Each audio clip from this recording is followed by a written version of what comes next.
एक बार फिर से आपके YouTube चैनल में स्वागत है, डिस्कवर आवर नॉलेज विद प्रभात वर्मा। तो एक बार फिर से हम लोग आ गए हैं और ये जो थ्योरी चल रहा था पिछला क्लास में, जिसमें हम लोग पॉइंट 10 तक कवर कर लिए थे, आज है पॉइंट नंबर 11। ठीक है, पॉइंट नंबर 11 में क्या है वो देखिए। ये है गवर्नमेंट ग्रांट। ठीक है, हम लोग पॉइंट नंबर 10 में ऑनरेरियम कर लिया था लास्ट क्लास में। आज है पॉइंट नंबर 11 जिसमें गवर्नमेंट ग्रांट है। इसमें क्या बोलता है कि government schools, colleges, universities, hospitals etcetera gate government grants for their activity. मतलब जैसे कि सरकारी स्कूल है, सरकारी कॉलेजेस है, सरकारी हॉस्पिटल है, ये लोग को सरकार से ग्रांट्स मिलता है। ठीक है, तो इसको ये लोग क्या मानेगा, कैपिटल रिसीट मानेगा या फिर रेवेन्यू रिसीट मानेगा। तो देखिए, रेगुलर नेचर में ये लोग को पैसा मिलता है। सरकार ये लोग को रेगुलरली पैसा देता है। क्यों देता है? ताकि ये लोग अपना जो एक्टिविटी है उसको कंटिन्यू कर सके। ठीक है, जैसे सरकारी स्कूल है तो हर महीना उसको अपने टीचर्स को तो पेमेंट करना ही पड़ेगा, हर महीना स्टाफ को पेमेंट करना ही पड़ेगा। तो ये हर महीना आ रहा है तो रेकरिंग नेचर का है, इसलिए इसको हम लोग इनकम मानते हैं और इनकम एंड एक्सपेंडिचर अकाउंट का इनकम साइड में लिख देते हैं। देखिए, these are recurring grants or grants in aid are treated as revenue receipt और इनकम। इसको इनकम मानते हैं और कहाँ क्रेडिट कर देते हैं? इनकम एंड एक्सपेंडिचर अकाउंट का क्रेडिट साइड में, यानी इनकम साइड में इसको लिख देते हैं।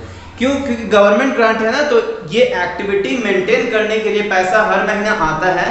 ठीक है, अगर ये पैसा नहीं देगा सरकारी स्कूल, सरकारी कॉलेज, सरकारी हॉस्पिटल कैसे चलेगा? ठीक है, रेगुलर ये लोग को सरकार से पैसा चाहिए होता है, मतलब फाइनेंशियल असिस्टेंस चाहिए होता है ताकि ये एक्टिविटी कंटिन्यू चले। आगे हम लोग बढ़ते हैं पॉइंट नंबर 12 में।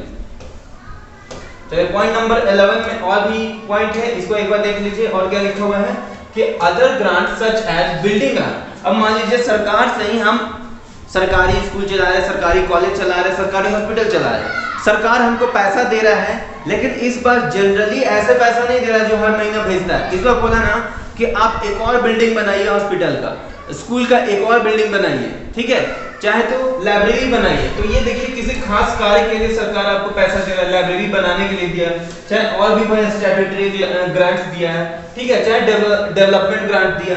तो ये सब को हम लोग कैपिटल रिसीट मानेंगे क्योंकि किसी खास कार्य के लिए मिला है। तो आप लोगों को याद होगा कि स्पेशल फंड और जो स्पेसिफिक फंड आप लोगों ने पढ़ा था उसको कहाँ लिखते थे? हम लोग कैपिटलाइज कर देते थे और बैलेंस शीट के लायबिलिटी साइड में लिख देते थे। उसी तरह इसको भी करना है। Such grants are transferred to specific fund and shown on the liability side of balance sheet. समझ में आया? मतलब कि किसी खास कार्य के लिए सरकार आपको अगर ग्रांट देता है तो उसको आप स्पेसिफिक फंड चाहे स्पेशल फंड में लिखेंगे, बैलेंस शीट का लायबिलिटी साइड में। अगला पॉइंट है स्पेशल फंड। आप लोगों ने स्पेशल फंड यानी नॉन फंड बेस्ड अकाउंटिंग पढ़ के आया होगा, तो उसमें हमने बताया था कि ये जो स्पेशल फंड होता है किसी खास कार्य के लिए ये पैसा मिला रहता है और इसको हम लोग बैलेंस शीट का लायबिलिटी साइड में शो करते हैं। ठीक है, it is created to meet specific purpose. ये जो स्पेशल फंड आता है किसी खास कार्य के लिए मिलता है, सच है जैसे कि स्पोर्ट्स फंड, मैच फंड, ये सब आप लोगों ने क्वेश्चन बनाया ना, tournament fund, charity fund, building fund, prize fund. तो ये सब किसी खास कार्य के लिए पैसा आया है, तो इसको आप कहीं और खर्च नहीं कर सकते हैं। ठीक है, मतलब जिस कार्य के लिए आया बस वहीं पर खर्च करना है। तो ये क्या है? स्पेशल फंड है। Such funds are shown on the liability side of balance sheet. तो स्पेशल फंड है इसलिए इसको liability side of balance sheet में शो करेंगे, ना कि इनकम इसको मानेंगे। ठीक है, लेकिन ये जो फंड है इससे अगर किसी तरह का इनकम आता है, जैसे कि आप मैच ऑर्गेनाइज करवा रहे हैं तो टिकट बेच रहे हैं, टिकट से जो पैसा आएगा वो उसी फंड में जाके जुड़ जाएगा। ठीक है, ऐड हो जाएगा। और अगर किसी तरह का खर्चा होता है तो उसको हम लोग डिडक्ट कर देंगे उस फंड से। यानी मैच आप ऑर्गेनाइज करवाइएगा तो उसमें खर्चा तो होगा, तो मैच ऑर्गेनाइज करवाने में जो खर्चा हुआ उसको आप उस फंड से लेस कर देंगे। आगे पॉइंट नंबर 12 भी खत्म हो गया। ये नॉन फंड बेस्ड अकाउंटिंग में आप लोग पढ़ लिए थे। पॉइंट नंबर 13 देखिए, ये क्या है? Interest on fixed deposit and investment. ये भी आप लोगों ने देख लिया था, जिसमें एंडाउमेंट फंड में हम समझाया था ना कि 20 लाख आपको सुमित से पैसा मिला, तो वो 20 लाख को आप इन्वेस्टमेंट कर दिए और जो उससे ब्याज मिलता गया उससे आप बिजली बिल भरते गए। तो वो जो इन्वेस्टमेंट से ब्याज मिल रहा था उस ब्याज को आप क्या मानिएगा? इनकम मानिएगा। और कहाँ लिखेंगे? इनकम एंड एक्सपेंडिचर अकाउंट का इनकम साइड में। ये देखिए यहाँ पर क्या लिखा है, interest on fixed deposit and investment should be calculated on the basis of rate of interest and period। ठीक है, पहला नंबर ये लिखा है कि जो इसमें ब्याज मिलेगा ना वो इसका पीरियड पर डिपेंड करता है कि आप कितना साल के लिए इन्वेस्टमेंट कर रहे हैं। ठीक है, चाहे ब्याज कितने दिनों का बंधा हुआ है कि हर महीना आपको ब्याज मिलेगा या फिर साल में ब्याज मिलेगा। और जो रेट ऑफ इंटरेस्ट है उस पर भी डिपेंड करता है कि 5% इंटरेस्ट है, 6% है, 10% है, 20% है, मतलब जितना परसेंट रेट है उतना ही ना आपको ब्याज मिलेगा। तो उसका पीरियड और उसका रेट पर डिपेंड करता है कि आपको ब्याज कितना मिलेगा। ठीक है, और it is shown on the received side of received and payment account. ये देखिए डबल यहां पर लिखा गया है, इसको आप काट दीजिएगा। It is shown on the received side of received and payment account. और इसको इनकम मानेंगे और एक जगह कहां लिखेंगे, इनकम एंड एक्सपेंडिचर अकाउंट का इनकम साइड। पता चला, जैसे रिसीव्ड एंड पेमेंट अकाउंट आप लोग बनाते थे, जितना भी पैसा रिसीव होता था वो सब तो रिसीव्ड साइड में लिखते ही थे, और इसको इनकम भी मानेंगे तो इनकम एंड एक्सपेंडिचर अकाउंट का इनकम साइड में भी लिखेंगे। ठीक है, और इसमें जो एक्रूड इंटरेस्ट होता है उसको आप लोग उस इंटरेस्ट से ऐड कर दीजिएगा और बैलेंस शीट में भी इसको लिख दीजिएगा एसेट साइड में। ठीक है, एक्रूड इंटरेस्ट को बैलेंस शीट का एसेट साइड में भी लिखते हैं। आप लोग ये वाला फंड का क्वेश्चन बना चुके हैं पहले भी। तो जैसे कि इन्वेस्टमेंट से जो भी ब्याज मिलता है, मान लीजिए इन्वेस्टमेंट से ब्याज 3600 आ रहा है, ठीक है, लेकिन अभी तक रिसीव हुआ है 2700, मतलब 900 बाकी है। उसको हम लोग क्या कहते हैं, एक्रूड इंटरेस्ट कहते हैं। तो जब हम लोग इंटरेस्ट लिखेंगे इस साल का इनकम एंड एक्सपेंडिचर अकाउंट का इनकम साइड में जब इंटरेस्ट लिखेंगे तो 2700 ना लिख करके पूरा 3600 लिखेंगे, क्योंकि करंट ईयर का तो 3600 बन रहा है। ठीक है, तो 2700 प्लस 900 जो नहीं मिला है उसको भी ऐड करके दिखा देंगे। ठीक है, याद रखिएगा हम लोग रिसीप्ट एंड पेमेंट अकाउंट नहीं बना रहे, क्या बना रहे हैं, इनकम एंड एक्सपेंडिचर अकाउंट बना रहे हैं। तो इसमें इनकम एंड एक्सपेंडिचर अकाउंट में करंट ईयर का जितना भी इनकम होता है उसको आपको लिख देना रहता है, भले ही वो रिसीव हुआ हो चाहे ना हुआ हो। मतलब 2700 अभी तक रिसीव हुआ है, 900 रिसीव नहीं हुआ है, तो उसको भी जोड़ करके हम लोग 3600 लिखेंगे। ठीक है, अब ये 900 जो है वो यहाँ पर तो लिख दिए ऐड करके, और साथ साथ बैलेंस शीट का एसेट साइड में भी लिख देंगे एक्रूड इंटरेस्ट के नाम पर 900। ठीक है, तो ऐसा क्वेश्चन आप लोगों ने पहले भी बनाया होगा, उम्मीद करते हैं कि आपको ये समझ में आ गया होगा, क्योंकि इसका प्रैक्टिकल क्वेश्चन हम लोग नॉन फंड बेस्ड अकाउंटिंग में ही कर चुके हैं। अब डेप्रिसिएशन ऑन फिक्स्ड एसेट ये क्या होता है, आप लोग जैसे क्लास 11 का डेप्रिसिएशन का एक चैप्टर ही पढ़े होंगे, बस उसी तरह है, कुछ भी इसमें नया नहीं है। जो डेप्रिसिएशन होता है बैलेंस शीट का जो एसेट होता है उसमें से हम लोग लेस कर देते हैं डेप्रिसिएशन का अमाउंट। जैसे कि फर्नीचर 20,000 का, मान लीजिए कि फर्नीचर पहले से बुक वैल्यू बैलेंस शीट का एसेट साइड में 20,000 लिखा हुआ है और डेप्रिसिएशन 5,000 घटा, तो कहां पर डिडक्ट करेंगे, वही बैलेंस शीट का एसेट साइड में ही जो रेलेवेंट एसेट है उसी में से डिडक्ट कर देना है। ठीक है, और एक जगह और इसको कहां लिखना रहता है, पीएल का डेबिट साइड में जैसे लिखते थे उसी तरह। तो चलिए यहाँ पर देखिए, it is calculated on the basis of rate of depreciation and time. तो डेप्रिसिएशन भी निकलेगा, इसका रेट पर डिपेंड करता है कि क्या इसका दर है और कितने दिनों का समय है। ठीक है, जैसे 1 साल के लिए मेरे पास एसेट है तो 1 साल का डेप्रिसिएशन कटेगा, 4 साल का है तो 4 साल के लिए कटेगा। ठीक है, तो ये सारा चीज तो आप लोग 11 पढ़ के ही आए होंगे। और बाकी अगर मान लीजिए कि डेप्रिसिएशन रेट भी नहीं दिया हुआ, डेप्रिसिएशन अमाउंट भी नहीं दिया हुआ क्वेश्चन में, तो आप लोग कैसे निकालेंगे, डेप्रिसिएशन इक्वल टू, अगर डेप्रिसिएशन नहीं दिया हुआ तो ये फॉर्मूला ओपनिंग बैलेंस प्लस जो परचेजेस हुआ है उसको भी प्लस कर दीजिए और माइनस कर दीजिए क्लोजिंग बैलेंस। जैसे कि मान लीजिए एक एग्जांपल हम दे रहे हैं कि पहले से आपके पास 20,000 का फर्नीचर था, मान लीजिए इस साल आप 5,000 का फर्नीचर खरीद लिए। ठीक है, और साल के अंत में आपने देखा कि फर्नीचर 15,000 का बचा हुआ है। ठीक है, तो आप ये दोनों को जोड़िए, 25,000 में से 15,000 आप घटा देंगे तो कितना आएगा, 10,000। तो ये 10,000 क्या हो जाएगा, डेप्रिसिएशन हो जाएगा। ठीक है, यानी कि 20,000 का आप खरीदे थे, 20,000 का पहले से ये था फर्नीचर था, 20,000 का पहले से फर्नीचर था, 5,000 का आप खरीदे हैं इस साल, कितना हो गया, 25,000 का, साल के अंत में 15,000 हो गया। तो 25,000 से कोई भी फिक्स्ड एसेट 15,000 कैसे हो सकता है, कॉमन सेंस लगाइए, आप ही बताइए कि 15,000 कैसे हुआ, जो वैल्यू डिक्रीज हुआ है ना, तो डेप्रिसिएशन के ही कारण डिक्रीज हुआ होगा। ठीक है, तो ये डेप्रिसिएशन कैसे निकला आपको समझ में आया, ओपनिंग बैलेंस के साथ परचेज जोड़ देंगे माइनस क्लोजिंग बैलेंस। आगे हम लोग बढ़ते हैं, ये था आपका 14 पॉइंट। अब 15 पॉइंट देखते हैं, इसमें क्या है, अभी क्या है, एक्रूड इनकम और आउटस्टैंडिंग इनकम, ये है पॉइंट नंबर 15। इसमें क्या लिखा है कि it is shown on the income side of the income and expenditure account and asset side of balance sheet. अभी जैसे एग्जांपल दिए थे ना कि इंटरेस्ट मान लीजिए कि इस साल आपको 3600 रिसीव होना था लेकिन हुआ है 2700, मतलब 900 रिसीव नहीं हुआ, तो ये 900 क्या था, एक्रूड इंटरेस्ट था। तो वही एक्रूड इनकम मानिए, ठीक है। तो इसको कहाँ शो किए, इनकम एंड एक्सपेंडिचर अकाउंट का इनकम साइड में भी शो किए और बैलेंस शीट का एसेट साइड में भी शो किए, वही चीज यहाँ लिखा हुआ था। अब आगे बढ़ते हैं, अनएक्रूड इनकम। अनएक्रूड इनकम क्या होता है, और इनकम रिसीव्ड इन एडवांस, मतलब एडवांस में आपको पैसा मिल गया है, तो ये क्या है, आप इसको लायबिलिटी मानिएगा, बैलेंस शीट का लायबिलिटी साइड में शो कर दीजिएगा, और साथ साथ में करंट ईयर का जो भी अगर इनकम होगा तो उससे आप लेस भी कर दीजिएगा साथ साथ में, ठीक है। क्योंकि ये करंट ईयर का है ही नहीं, ये एडवांस मिला है नेक्स्ट ईयर के लिए, तो नेक्स्ट ईयर का एडवांस क्या करते हैं हम लोग, लेस कर देते हैं। और ये लायबिलिटी होता है तो बैलेंस शीट का लायबिलिटी साइड में भी लिखते हैं।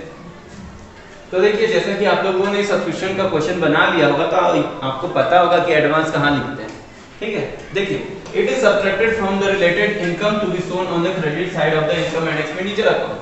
तो इनकम एंड एक्सपेंडिचर अकाउंट में हम लोग वह इनकम तो लिखते हैं, लेकिन अगर ये एडवांस रहता है तो इसको लेस कर देते हैं, मतलब नेक्स्ट ईयर का एडवांस है तो लेस कर दिए, और साथ साथ में इसको हम लोग लायबिलिटी भी मानते हैं, बैलेंस शीट का लायबिलिटी साइड में भी इसको लिखते हैं। अब ये लास्ट पॉइंट है 17 नंबर, sale of grass and scrap, ठीक है, सेल ऑफ स्क्रैप और ग्रास। बात देखिए, तो जैसे कि आप लोगों ने देखा कि जो एनपीओ था उसके पास मैगजीन्स, न्यूज़पेपर, ये सब बहुत सारा जमा हो गया था, तो उसको भी बेच करके पैसा कमाने का कोशिश किया, मतलब छोटा मोटा पैसा भी इसके लिए मायने रखता है। तो मान लीजिए कि एनपीओ के पास एक बड़ा सा फील्ड था, ठीक है, जिसमें प्लेग्राउंड समझ लीजिए, या फिर ऐसे ही बस फील्ड है, उसमें बहुत बड़ा बड़ा ग्रास उग गया है, ठीक है, मतलब घास हो गया है, तो वो घास को भी बेच करके इनकम कमाने की कोशिश करेगा। जैसे कि ग्वाला लोग होता है, ठीक है, तो ग्वाला लोग वो घास खरीदता है, ठीक है, जिसका मवेशी होता है, जिसका जानवर लोग जो लोग पालता है वो लोग घास खरीदता है पैसा दे करके। तो एनपीओ के पास गया, अब वो बोला कि आपके पास जो घास है वो हमको दे दीजिए, हम उसको काट कर ले जाएंगे और कुछ आपको उसके बदले पैसा भी देंगे। तो अच्छा है, एनपीओ वाला को पैसा आ रहा है, चैरिटी चला रहा था, उसको हर एक छोटा छोटा पैसा भी बहुत मायने रखता है, ठीक है, बूंद बूंद से घड़ा भरता है। तो ये इनकम एनपीओ के लिए होगा, ठीक है, क्योंकि छोटा मोटा रुपया ऐसा थोड़ी ना है कि 1 लाख रुपया आ जाएगा घास बेचने से, 1 करोड़ रुपया आ जाएगा, तो बड़ा अमाउंट नहीं है, ये छोटा मोटा अमाउंट है। तो छोटा अमाउंट है, इसीलिए इसको हम लोग इनकम मानते हैं और इनकम एंड एक्सपेंडिचर अकाउंट का इनकम साइड में लिखते हैं, ठीक है। कौन लिखेगा, ये एनपीओ लिखेगा, ठीक है। तो देखिए क्या क्या बेच सकते हैं, जैसे कि sale of scrap such as bottle बेच सकता है, बॉक्सेस, गनी बैग्स मतलब बोरा, ये सब, ठीक है। देखते नहीं है कि आलू का बोरा भी बिकता है, सीमेंट का बोरा भी बिकता है, ठीक है। तो ये सारा बैग बहुत सारा जमा हो गया, तो ये बेचता है एनपीओ, और उसमें जो पैसा आता है उसको ये कहां पर लिखता है, रिसीप्ट साइड में तो लिखेगा है रिसीप्ट एंड पेमेंट अकाउंट में, और साथ साथ में इसको इनकम भी मानेगा और कहां लिखेगा, इनकम एंड एक्सपेंडिचर अकाउंट का इनकम साइड में लिखेगा, ठीक है। तो सारा जितना भी इंपॉर्टेंट पॉइंट्स था कवर हो चुका है। अब हम लोग आगे बढ़ते हैं, इनकम एंड एक्सपेंडिचर अकाउंट का थ्योरी देखते हैं वो क्या होता है, और उसके बाद जितना भी डिफरेंसेस है वो भी हम लोग देख लेंगे। ये देखिए इनकम एंड एक्सपेंडिचर अकाउंट, ये होता क्या है, आप लोगों को पहले भी हम इसको समझा दिए थे कि इनकम एंड एक्सपेंडिचर अकाउंट क्या होता है, जितना तक हुआ था वो हमने समझा दिया था, लेकिन फिर से आज इंपॉर्टेंट पॉइंट्स में हमने बोला था, उस दिन वादा भी किया था कि आपको आगे चल के ये सारा चीज़ और भी डीपली और अच्छे से समझाने वाले हैं। तो आज आराम से हम लोग सीख लेते हैं कि इनकम एंड एक्सपेंडिचर अकाउंट क्या होता है, और उसका हर एक आइटम को समझ लेते हैं, उसका फॉर्मेट देख लेते हैं। चलिए फटाफट करते हैं। It is similar to the profit and loss account. आप लोगों को बताया गया होगा कि इनकम एंड एक्सपेंडिचर अकाउंट बिल्कुल सिमिलर है प्रॉफिट एंड लॉस अकाउंट से, मतलब मैच करता है। प्रॉफिट एंड लॉस अकाउंट आप लोग जैसे बनाते थे उसी तरह इसको भी बनाने हैं। डिफरेंस क्या है कि वहां नेट प्रॉफिट और नेट लॉस निकलता था, यहाँ पर आपको सरप्लस और डेफिसिट निकलेगा, ठीक है। मतलब इसका रिजल्ट क्या होगा, सरप्लस और डेफिसिट। जितना भी इनकम होगा, आप जैसे कि वहां पर जितना भी गेन होता था, आप आइए प्रॉफिट एंड लॉस अकाउंट, ठीक है, 11th में, क्लास 11th में आ जाते हैं। तो वहाँ जब हम लोग प्रॉफिट एंड लॉस अकाउंट बनाते थे तो जितना भी प्रॉफिट होता था, गेन होता था, जितना भी इनकम होता था वो हम लोग क्रेडिट साइड में लिखते थे वहाँ पर, और डेबिट साइड में जितना भी एक्सपेंसेस होता था, जितना भी लॉसेस होता था, वो सारा हम लोग डेबिट साइड में लिखते थे। उसी तरह यहाँ पर income and expenditure account similar है, यानी यहाँ पर भी जितना सरप्लस होगा यानी प्रॉफिट गेन इनकम जितना भी होगा सब हम लोग इनकम साइड में लिखेंगे, और जितना भी एक्सपेंडिचर यानी खर्चा चाहे लॉस कुछ भी हुआ, जनरली जितना भी तरह का खर्चा हुआ वो सारा आप एक्सपेंडिचर साइड में लिख दीजिएगा, ठीक है। और अंत में बैलेंसिंग फिगर अगर आपका डेबिट साइड में आ गया तो ये आपका सरप्लस का स्थिति है, और बैलेंसिंग फिगर अगर क्रेडिट साइड आ गया तो ये आपका डेफिसिट का स्थिति है। बस इतना ही, इनकम एंड एक्सपेंडिचर में कुछ और आपको जानना नहीं है। तो चलिए हम लोग थ्योरी देख लेते हैं। It is similar to profit and loss account of a profit seeking entity. जैसा प्रॉफिट सीकिंग एंटिटी क्या बनाता था, प्रॉफिट एंड लॉस अकाउंट बनाता था, उसी के जैसा ये है। मतलब income and expenditure account same है, और इसमें हम लोग करंट ईयर का इनकम कैलकुलेट करते हैं, ठीक है, कि करंट ईयर का इनकम ज्यादा है करंट ईयर का एक्सपेंडिचर से, या फिर करंट ईयर का एक्सपेंडिचर ज्यादा है करंट ईयर का इनकम से। बस, ठीक है। इसमें दो साइड है, एक इनकम साइड एक एक्सपेंडिचर साइड। बस इसमें आपको कंपेयर यही करना है कि करंट ईयर का जितना भी इनकम है वो करंट ईयर का एक्सपेंडिचर से ज्यादा है, या फिर करंट ईयर का एक्सपेंडिचर ज्यादा है करंट ईयर का इनकम से, बस, ठीक है। और अगर करंट ईयर का इनकम ज्यादा हो जाता है करंट ईयर का एक्सपेंडिचर से तो ये सरप्लस का स्थिति है, और अगर करंट ईयर का एक्सपेंडिचर ज्यादा हो जाता है इसका इनकम से तो फिर ये डेफिसिट का स्थिति होता है, ठीक है। बस आगे देखिए, in simple it reviews the surplus. ये आपको सरप्लस बताता है और डेफिसिट बताता है, ठीक है, कि पूरे एक्टिविटी से जो आपने पूरे साल भर जो एक्टिविटी किया उसमें सरप्लस हुआ या फिर डेफिसिट हुआ है। All expenses and losses of a revenue nature are recorded on its debit side। मतलब जितना भी एक्सपेंसेस है, खर्चा है, वो आपको डेबिट साइड में यानी एक्सपेंडिचर साइड में लिखना है, और जितना भी रेवेन्यू गेन्स है या फिर इनकम है वो आपको क्रेडिट साइड में लिखना है यानी कि इनकम साइड में लिखना है। और अंत में आपको यही पता चलेगा कि सरप्लस हुआ है या फिर डेफिसिट हुआ है। अब देखिए, क्रेडिट साइड में हम लोग क्या लिखते हैं, सारा इनकम लिखते हैं, जिससे हम लोग को निकलता क्या है, सरप्लस निकलता है, ठीक है। और सरप्लस हम लोग किधर लिखते हैं, डेबिट साइड में लिखते हैं, इनकम एंड एक्सपेंडिचर अकाउंट का डेबिट साइड में, ठीक है। ये स्थिति कब होगा, if the credit side of this account exceeds the debit, it is known as excess of income over expenditure, ठीक है। यानी जो डेबिट साइड है वो डेबिट साइड से ज्यादा हो जाता है क्रेडिट साइड, मतलब इनकम साइड अगर ज्यादा हो जाता है एक्सपेंडिचर साइड से तो ये कौन सा स्थिति है, सरप्लस का स्थिति है। अब आगे देखिए, the debit side of this account exceeds the credit side. अगर जो डेबिट साइड है वो क्रेडिट साइड से एक्सीड कर जाता है तो फिर ये कौन सा स्थिति है, डेफिसिट का स्थिति है, ठीक है। और इसको हम लोग कहेंगे it is known as excess of expenditure over income. यह है डेफिसिट का स्थिति। आगे हम लोग इसका डेफिनेशन देखते हैं। ये रहा इसका definition.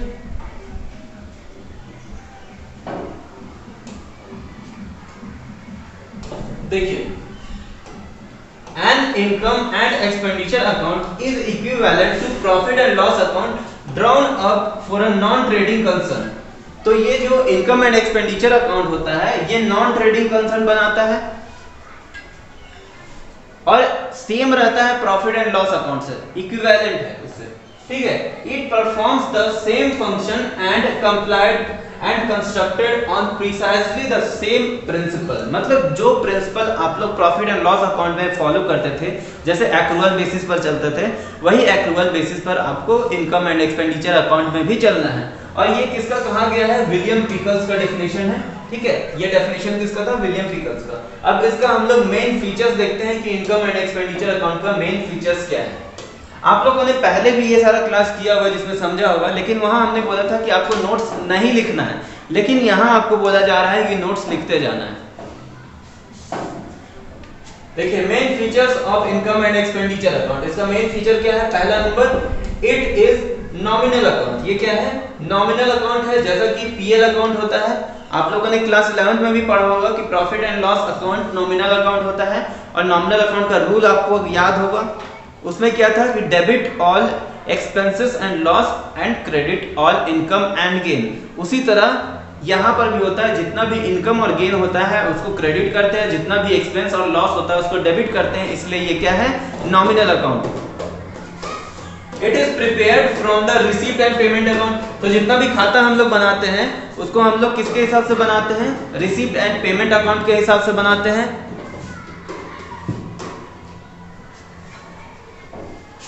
And other relevant information और एडिशनल इंफॉर्मेशन। और भी अगर क्वेश्चन में आप लोग देखेंगे कि एडिशनल इंफॉर्मेशन दिया हुआ है तो इसके हिसाब से हम लोग काम करते हैं।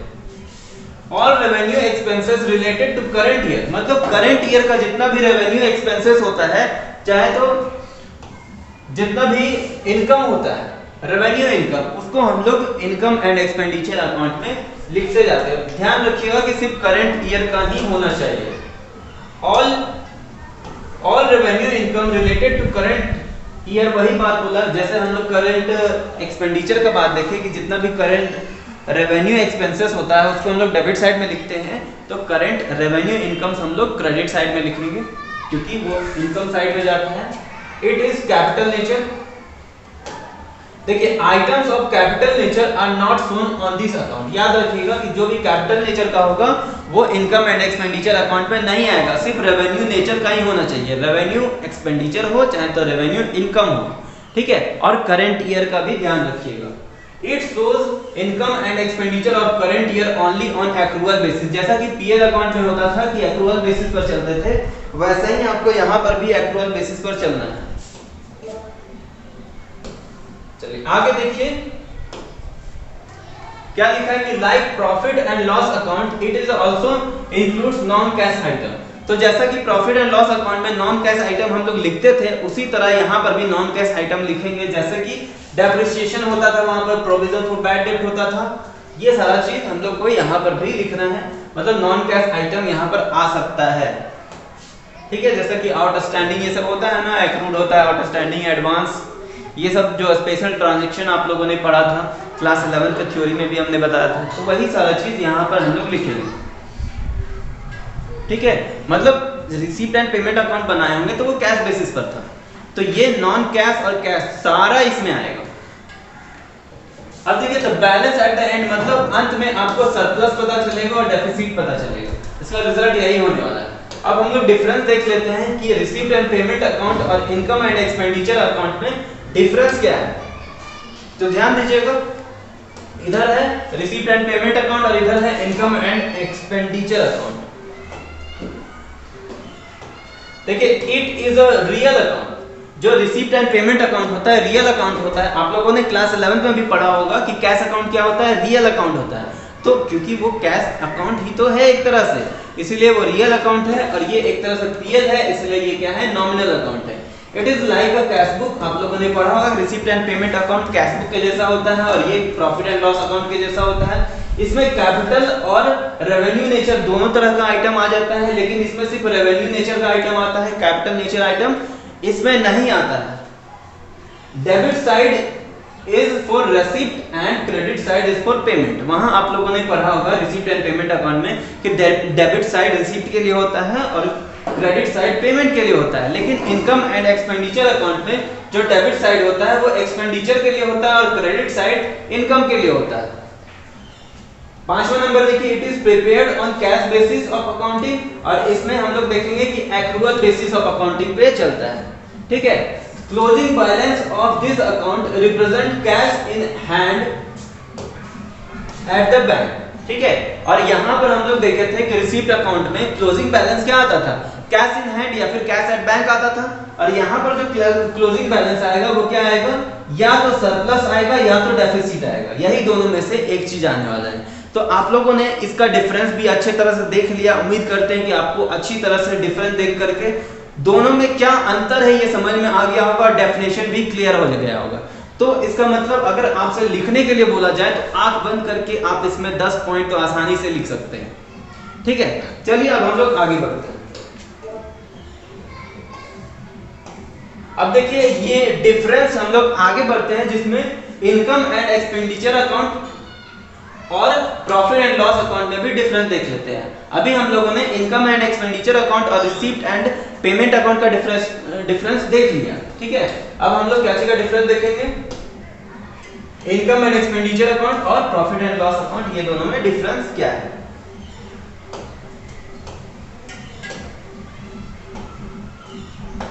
देखिए प्रिपरेशन के हिसाब से अगर देखा जाए तो इनकम एंड एक्सपेंडिचर अकाउंट खाली सिर्फ कौन बनाता है, नॉन ट्रेडिंग कंसर्न बनाता है, और प्रॉफिट एंड लॉस अकाउंट कौन बनाता है, ट्रेडिंग कंसर्न बनाता है।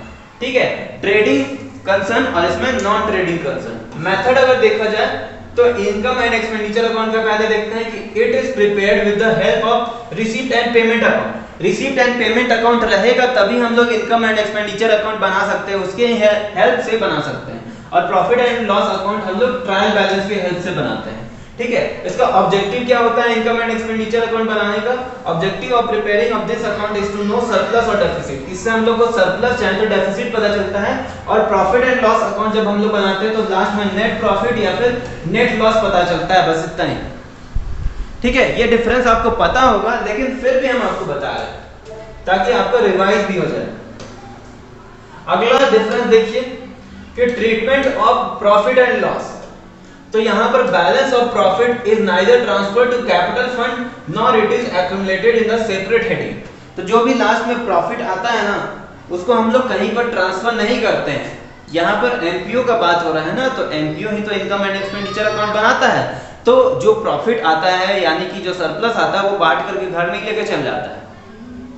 अब यहाँ पर देखिए प्रॉफिट एंड लॉस जो आता था, जो भी प्रॉफिट होता था वो क्या होता था, डिस्ट्रीब्यूट हो जाता था उसका शेयर होल्डर पर, यानी मालिक लोग प्रॉफिट घर लेके चल जाता था। लॉस होता था तो घर से लगा देता था। लेकिन एनपीओ में ऐसा कोई सिचुएशन नहीं है कि सरप्लस हुआ तो अपना घर लेके चल जाएगा, ऐसा कोई सिचुएशन नहीं।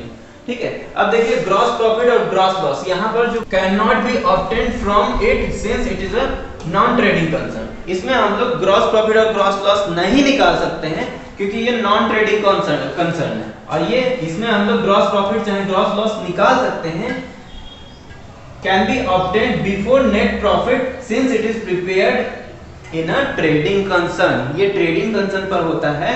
तो हम लोग जब प्रॉफिट एंड लॉस अकाउंट बनाते थे तो उससे पहले जब नेट प्रॉफिट और नेट लॉस निकालते थे उससे पहले ट्रेडिंग अकाउंट बनाते थे। और ट्रेडिंग अकाउंट से हम लोग को क्या पता चलता था, ग्रॉस प्रॉफिट और ग्रॉस लॉस पता चलता था।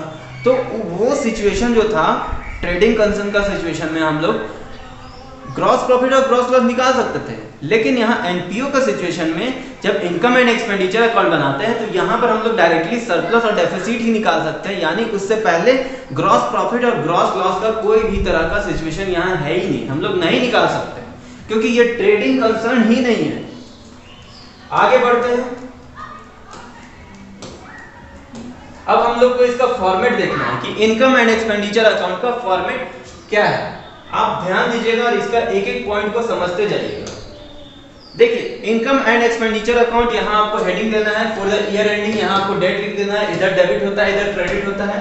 एक्सपेंडिचर साइड आपका डेबिट साइड होता है, इनकम साइड आपका क्रेडिट साइड होता है।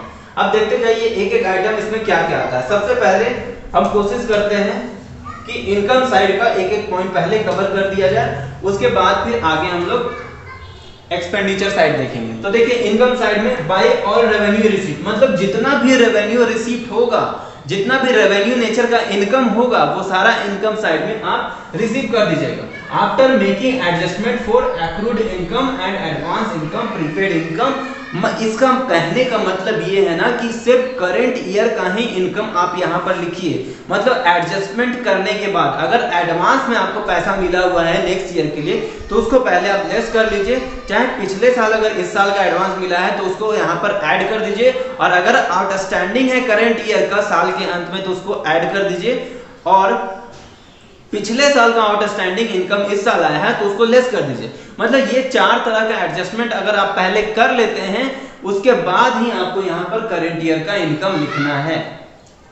तो यहाँ पर देखिए जैसे कि सब्सक्रिप्शन, तो आप लोगों ने सब्सक्रिप्शन का तो आंख बंद करके कैलकुलेशन सीख लिया होगा कि इसमें ओपनिंग फिगर और क्लोजिंग फिगर का क्या ट्रीटमेंट करते हैं, आउटस्टैंडिंग का क्या ट्रीटमेंट करते हैं, एडवांस का क्या ट्रीटमेंट करते हैं। इतना सारा क्वेश्चन आपको प्रैक्टिस करवाया गया है। ठीक है, तो आपको अब हम युद्ध में आराम से भेज सकते हैं। ऐसा नहीं कि अभी हम आपको तलवारबाजी सिखाएंगे।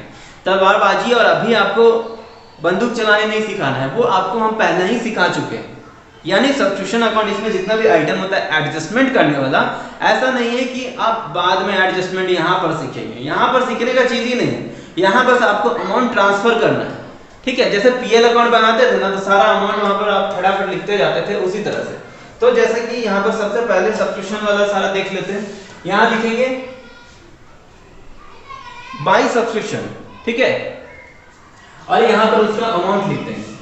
और अगर आप एडजस्टमेंट करना चाहें तो यहीं पर एडजस्टमेंट कर लीजिए, लेकिन हाँ पहले से प्रैक्टिस आपका होना चाहिए। देखिए आपको ऐड क्या करना है, outstanding at the end of this year, less क्या करना है, outstanding in the beginning, add क्या करना है, एडवांसेस रिसीव्ड लास्ट ईयर, मतलब पिछले साल जो एडवांस मिला था इस साल के लिए उसको ऐड कर देंगे, और लेस क्या करना है, एडवांसेस रिसीव्ड दिस ईयर, मतलब करंट ईयर में आपको एडवांस मिला है जो नेक्स्ट ईयर के लिए तो उसको लेस कर दीजिए।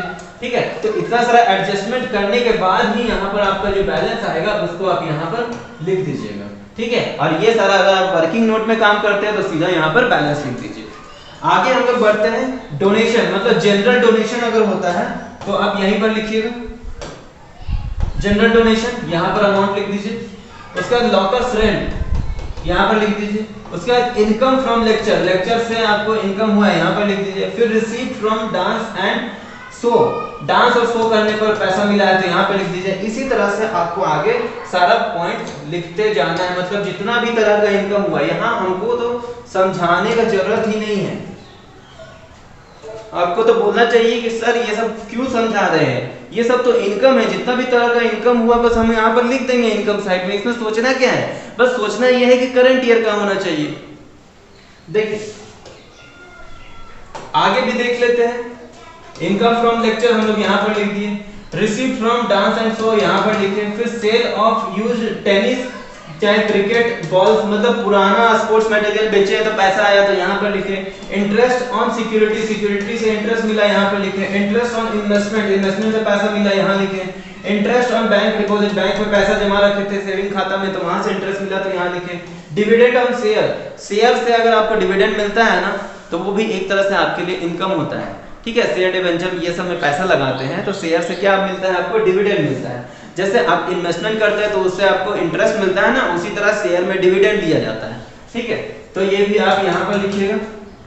सेल ऑफ ग्रास, ग्रास बेचे हैं तो यहाँ पर लिखिए, sale of newspapers and periodicals waste, ये सारा चीज बेच रहे हैं तो यहाँ पर लिखना है। सेल ऑफ स्पोर्ट्स मटेरियल बेचे हैं, मतलब पुराना स्पोर्ट्स मटेरियल था बेचे पैसा आया तो आप वहां पर लिख दीजिए।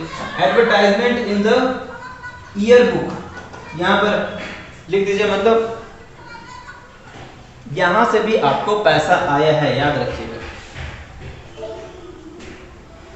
आगे देखिए ये क्या लिखा हुआ है, एडवर्टाइजमेंट के बाद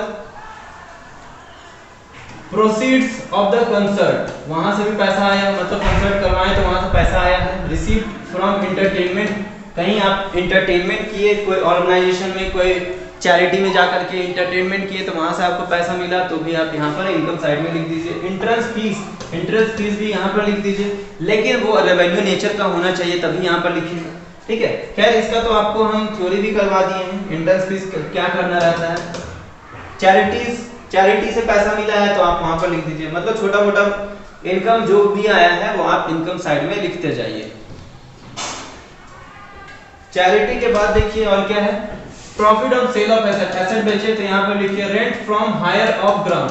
ठीक है, ग्राउंड को हायर किए हैं, जैसे आपके पास एक बड़ा सा ग्राउंड है, चैरिटी है, ऑर्गेनाइजेशन आप चलाते हैं, बड़ा सा ग्राउंड है, उसको आप रेंट लगा दिए। ठीक है, चाहे तो कोई मैरिज हॉल वाला बोला ना कि आप हमको अपना ग्राउंड रेंट पर दे दीजिए, एक दिन के लिए हमको काम है और इसके बदले हम आपको पैसा देंगे, रेंट देंगे इसका, तो आप क्यों नहीं देंगे, आप चैरिटी चला रहे हैं, आपको तो पैसा का जरूरत हर वक्त होगा। ठीक है, तो अगर बड़ा सा ग्राउंड है तो आप उसको रेंट में लगा सकते हैं, कोई दिक्कत नहीं। जब आपको उसका काम अभी नहीं है तो फिलहाल के लिए आप रेंट लगा दीजिए, जब काम होगा तो रेंट मत लगाइएगा। रेंट फ्रॉम सबलेटिंग, ठीक है, जैसे कि सबलेटिंग क्या होता है ना, एक बिल्डिंग है, 10 तल्ला बिल्डिंग है, 10 तल्ला में से आप 2 तल्ला, नीचे का 2 तल्ला आप रेंट में दे दीजिए, बाकी सब अपने पास रखिए। ठीक है, तो वहां से रेंट रिसीव हुआ तो भी यहाँ पे लिख दीजिए। मिसलेनियस रिसीव, और भी कहीं से छोटा मोटा इनकम हुआ है तो लिख दीजिए। कंट्रीब्यूशन टू डिनर, ठीक है, डिनर के लिए आपको पैसा आया है कहीं से, कंट्रीब्यूशन मिला है तो आप यहाँ पर इनकम साइड में लिख दीजिए। मेंबर्स की फीस भी यहीं पर आएगा, एडमिशन फीस भी यहीं पर आएगा, ट्यूशन फीस आप ट्यूशन पढ़ा रहे हैं। ठीक है, अब आप मान लीजिए कि वृद्धाश्रम चला रहे हैं, वहाँ बहुत सारे लोगों को लगाए रखे हैं। ठीक है, वहाँ कुछ लोग टीचर भी हैं, प्रोफेसर हैं, तो वो लोग पढ़ाने के इच्छुक है तो आप उनको पढ़ाने दीजिए, और वहाँ से जो इनकम आएगा आपके एनपीओ को चलाने में फायदा होगा।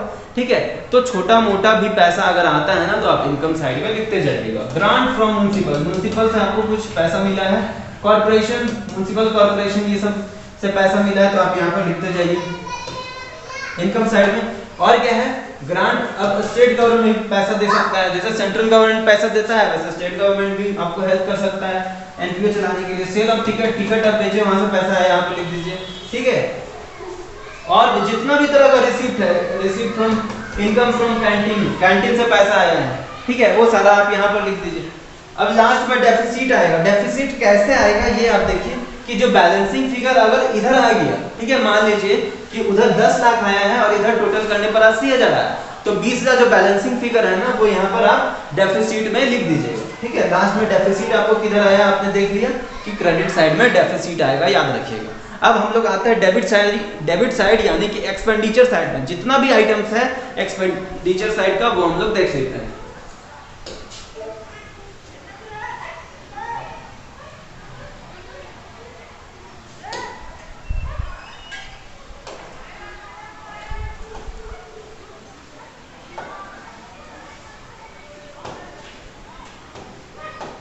ये देखिए, टू ऑल रेवेन्यू पेमेंट, जितना भी रेवेन्यू नेचर का पेमेंट हुआ है उसको आप यहाँ पर लिखेंगे, लेकिन आफ्टर ऑल एडजस्टमेंट, इसका मतलब करंट ईयर का ही जितना एक्सपेंडिचर है वही लिखेंगे। मान लीजिए कि नेक्स्ट ईयर का आप पेमेंट इसी साल कर दिए हैं तो उसको आप इस साल में नहीं ऐड कर सकते, इस साल आप उसको लेस कीजिए। ठीक है, चाहे तो इस साल का खर्चा आपको पिछले साल ही आप खर्च कर दिए, ठीक है, तो फिर इस साल आपको ऐड करना पड़ेगा। खैर ये सारा चीज अभी यहाँ पर आपको देख लेना है।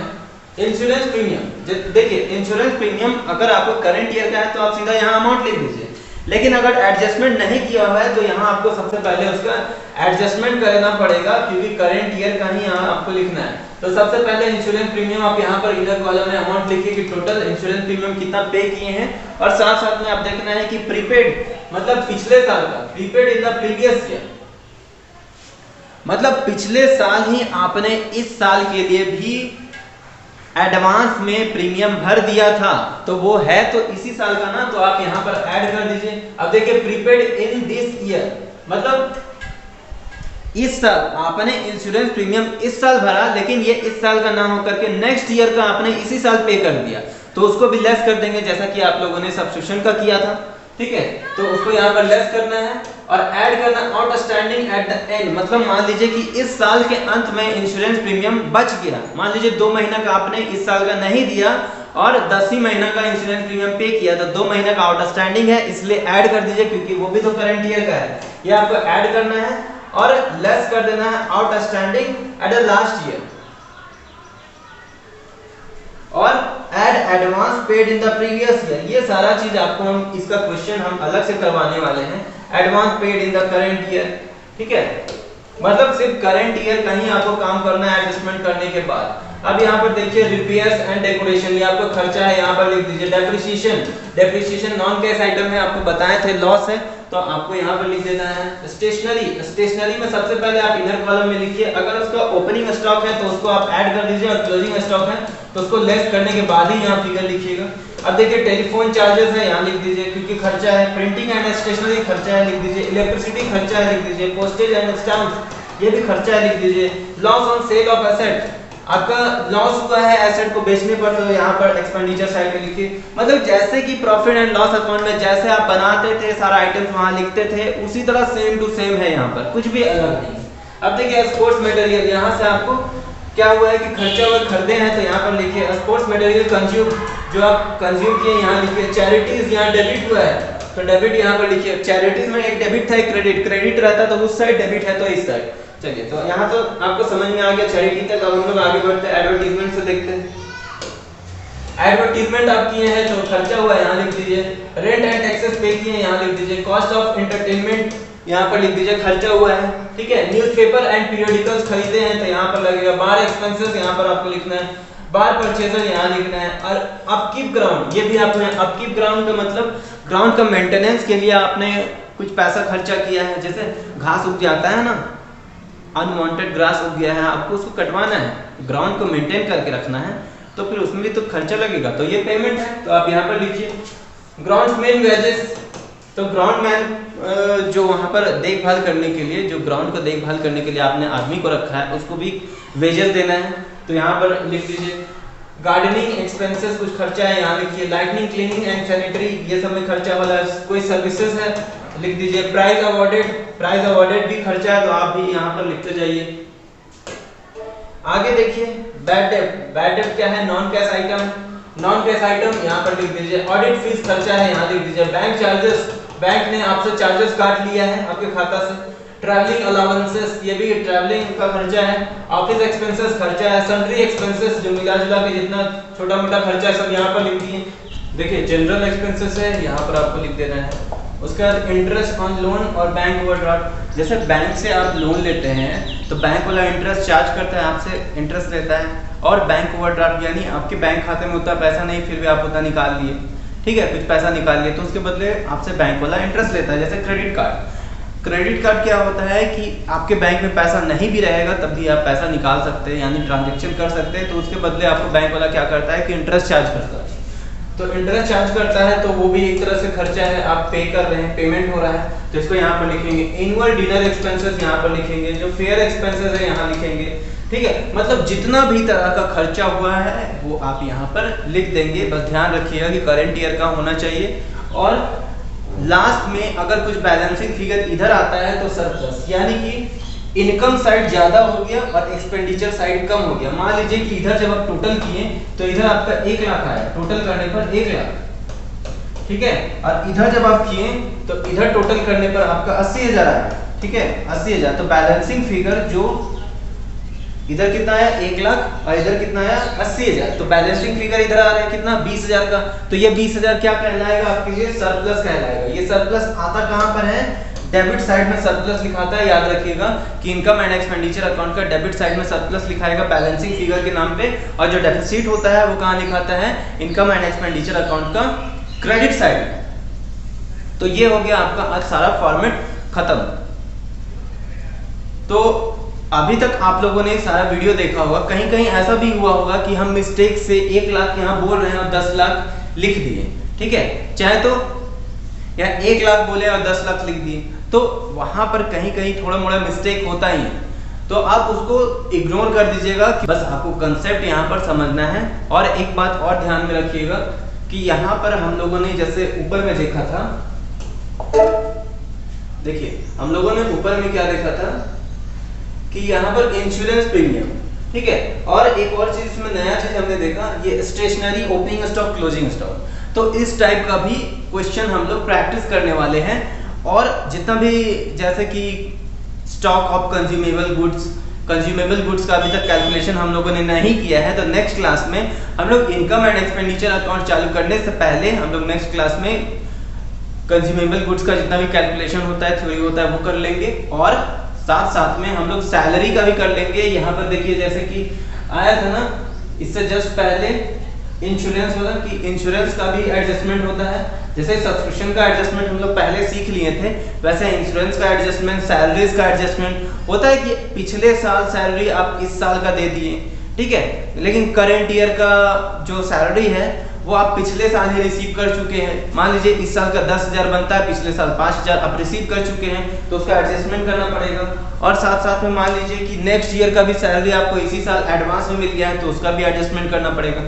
तो ये सारा एडजस्टमेंट हम लोग सीख लेंगे नेक्स्ट क्लास में। और जितना भी क्वेश्चन जो अब मिसलेनियस बचा है उसको कंप्लीट करने के बाद हम लोग इनकम एंड एक्सपेंडिचर अकाउंट में एंटर करने वाले हैं। और साथ साथ में स्टॉक का भी हम लोग कैलकुलेशन सीखने वाले हैं। जो यहाँ पर ओपनिंग स्टॉक और क्लोजिंग स्टॉक आपने देखा, ये स्टेशनरी के साथ ओपनिंग स्टॉक और क्लोजिंग स्टॉक था, इस टाइप का भी बहुत सारा क्वेश्चन हम लोग अलग से करने वाले हैं। उसके बाद इनकम एंड एक्सपेंडिचर अकाउंट में एंटर करेंगे। तो आज का क्लास होता है यहीं पर समाप्त। आपसे मिलते हैं नेक्स्ट क्लास में, जिसमें हम लोग cost of consumable goods calculation सीखने वाले हैं। मतलब कंज्यूमेबल गुड्स से रिलेटेड जितना भी क्वेश्चन है, मेडिसिन से रिलेटेड जितना भी क्वेश्चन है, ये सारा चीज हम लोग सीख लेंगे उस क्लास में। यानी नेक्स्ट क्लास में ही आप लोग बहुत कुछ सीखने वाले हैं। अब आपको कहीं कहीं डाउट होगा, जैसे कि यहां पर हम आपको एक चीज दिखाते हैं, जैसे कि यहाँ लॉकर्स रेंट लिखा हुआ है, ये चीज आपको डाउट हो सकता है कि यहाँ पर लॉकर्स रेंट लिखा हुआ था, ये देखिए लॉकर्स रेंट, तो आप बोलेंगे सर ये लॉकर्स रेंट हम यहाँ पर इनकम साइड में ही क्यों लिखेंगे, पेमेंट साइड में यानी एक्सपेंडिचर साइड में क्यों नहीं लिख सकते? ठीक है, लॉकर्स रेंट पर हम लोग इनकम साइड में ही क्यों लिखेंगे, एक्सपेंडिचर साइड में क्यों नहीं लिख सकते? ये आपके मन में क्वेश्चन आ सकता है। तो उसका आंसर ये है कि देखिए ये हम लोग इनकम एंड एक्सपेंडिचर अकाउंट बना कैसे रहे हैं, कौन सा बेसिस पर, receipt and payment account question में दिया हुआ था और उसमें जो एडिशनल इन्फॉर्मेशन दिया था उसी से तो सारा अमाउंट ट्रांसफर कर रहे थे। रिसीप्ट एंड पेमेंट अकाउंट से जितना भी कैश बेसिस ट्रांजैक्शन था वो सारा हम लोग यहाँ पर ट्रांसफर कर लिए, और नॉन कैश जितना भी था वो एडिशनल इन्फॉर्मेशन से हमको सारा इन्फॉर्मेशन मिल गया। तो अब बताइए कि रिसीप्ट एंड पेमेंट अकाउंट में रिसीप्ट साइड में जितना भी आइटम लिखा हुआ है वो सब क्या है, वो सब रिसीव हुआ है तभी ना रिसीप्ट साइड में लिखा हुआ है। रिसीव हुआ यानी पैसा आया है, अब पैसा आया तो रिसीप्ट साइड में जितना भी था वो सारा हम लोग इनकम साइड में लिखे, और पेमेंट साइड में हम लोग सारा खर्चा किए थे। तो क्वेश्चन में पेमेंट साइड में जितना भी आइटम था उसको हम लोग अंडरस्टूड है, कॉमन सेंस भी होगा ना तो आप उसको आप एक्सपेंडिचर साइड में ही लिखेंगे क्योंकि वो खर्चा है। सिंपल सा बात है कि पैसा गया है यानी खर्चा हुआ है तो आप पेमेंट साइड में लिखिए। और रिसीप्ट एंड पेमेंट अकाउंट के हिसाब से अगर रिसीप्ट साइड में सब कुछ लिखा हुआ है मतलब पैसा आया है तो आप इनकम साइड में लिखिए। ठीक है, तो ये डाउट भी क्लियर हो गया। नेक्स्ट क्लास में कॉस्ट ऑफ कंज्यूमेबल गुड्स हम लोग सीखेंगे, सैलरीज का कैलकुलेशन सीखेंगे, जैसे सैलरी का भी होता है ना पिछले साल, नेक्स्ट ईयर, ये सारा चीज का एडजस्टमेंट आपको पहले ही कर लेना है, उसके बाद ही इनकम एंड एक्सपेंडिचर अकाउंट में आएंगे। तो मिलते हैं आपसे नेक्स्ट क्लास में। और अगर आपने अभी तक हमारे चैनल को सब्सक्राइब नहीं किया होगा प्लीज सब्सक्राइब कर दे, वीडियो को शेयर नहीं की है तो प्लीज शेयर कर दे, कमेंट कर दे, और अगर आपका कुछ सजेशन होगा प्लीज आप कमेंट बॉक्स में जाकर के सजेस्ट करें। और अगर आपको इस क्लास का नोट्स चाहिए, पीडीएफ नोट्स जितना भी यहाँ पर हमने कवर करवाया है सारा कंटेंट आपको डिस्क्रिप्शन में जाकर के मिल जाएगा, आप वहाँ से डाउनलोड कर सकते हैं। हमारा टेलीग्राम चैनल है उसको भी आप चाहें तो सब्सक्राइब कर दें। मिलते हैं नेक्स्ट वीडियो में, अभी के लिए थैंक यू फॉर वॉचिंग।